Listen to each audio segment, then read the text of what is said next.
Samantala, magsisimula na ngayong araw ang cashless payment sa lahat ng istasyon ng MRT-3 at itatap na lang ng mga pasahero ang kanilang cellphone para magbayad ng pamasahe sa tren. Si Bernard Ferrer sa detalye live. Bernard?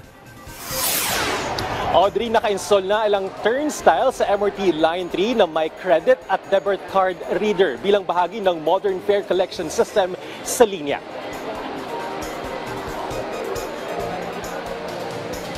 Hindi na kailangan bumili o mag-reload ng beep card ang mga pasahero dahil sa bagong cashless turnstile na bahagi ng automatic fare collection system ng MRT at LRT.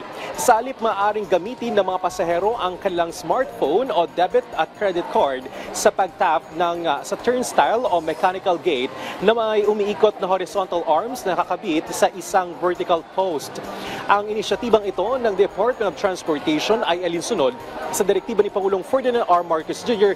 na gawing mas madali, mas mabilis at maginhawa ang pamasahe sa mga pampublikong tren.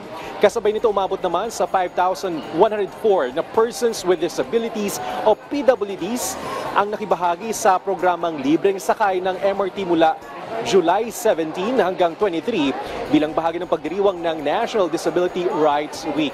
Samantala, patuloy namang makatatanggap ng 50% discount ang mga PWDs at senior citizen sa pagbili ng single journey ticket o sa paggamit ng kanilang registered concessionary beep card.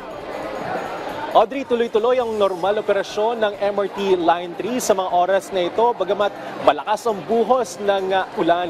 Nasa 3.5 minutes ang headway o ang guwat ng pagdating ng mga tren sa bawat istasyon. Patuloy naman na nakabantay ang mga miyembro ng Philippine Coast Guard at security personnel para matiyak ang seguridad sa mga stasyon ng MRT Line 3. Balik sa iyo, Audrey.